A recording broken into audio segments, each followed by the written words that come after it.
ভিতরে রুই মাছটা এর ভিতরে আমি দিয়ে দিলাম। একটু আগে না দিলে হবে না, যতই তুমি ভাজো একটু দিতে হবে আগে থেকে। আমি পর করে মাছগুলোকে দিয়ে দিলাম, ঢাকনাটা তুলে নিলাম। দেখো কি সুন্দর হয়েছে, দেখো কি সুন্দর কালারটা আসছে বলো। মা এটা কি রান্না করেছো?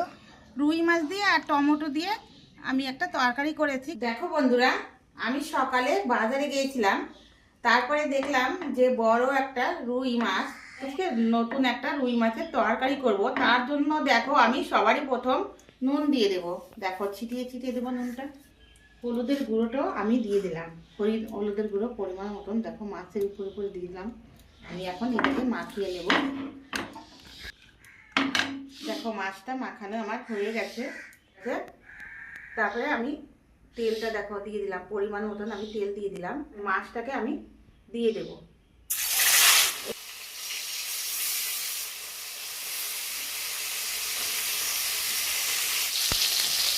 দেখো বন্ধুরা, আমি এখন মাছটাকে উল্টিয়ে দেব।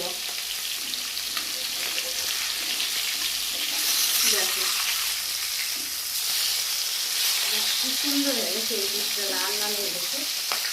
লাল লাল করে দিয়ে দিতে হবে।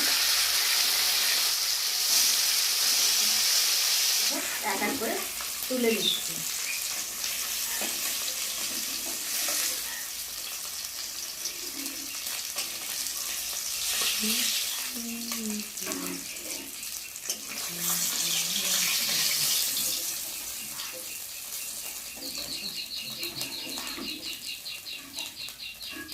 তেলের মধ্যে আমি গোটা জিরা দিয়ে দিলাম। দেখো মাছটা যে রুই মাছটা গোল গোল আছে, আমি গোল গোল করে কিন্তু পেস্টটাও করেছি, ওটা দিয়ে দিলাম। এবার দেখো টমেটোটাও গোল গোল করে কেটেছি মাছের মতন, দেখো দিয়ে দিলাম। এক বাটা টমেটো দিয়ে দিলাম। আমি দেখো কাঁচা লঙ্কা কেটে রেখেছিলাম, ওটাও দিয়ে দিলাম। দেখো নুন দিয়ে দিচ্ছি। আমি এখন এটাকে কিন্তু নেড়ে দেবো। আমি একটু ঢাকা দিয়ে রাখবো। ঢেকে রেখেছিলাম, আমি ঢাকনাটাকে তুলে নিলাম। দেখো কি সুন্দর হয়ে গেছে। লঙ্কা বেটে রেখেছিলাম, ওটাকে আমি পরিমাণ মতন দিয়ে দেবো। আমি একটু হলুদের গুঁড়ো এখন দিয়ে দিলাম মতন, আর একটু তেল লাগবে দিয়ে দিলাম।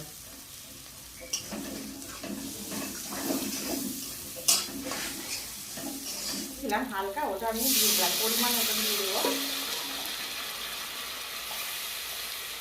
দেখো বন্ধুরা কি সুন্দর কিন্তু ঝোলটা কিন্তু ফুটে গেছে।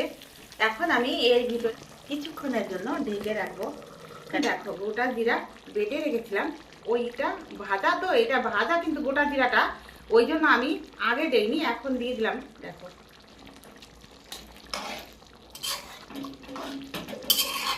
এখন নামিয়ে নেবো, কেননা হয়ে গেছে।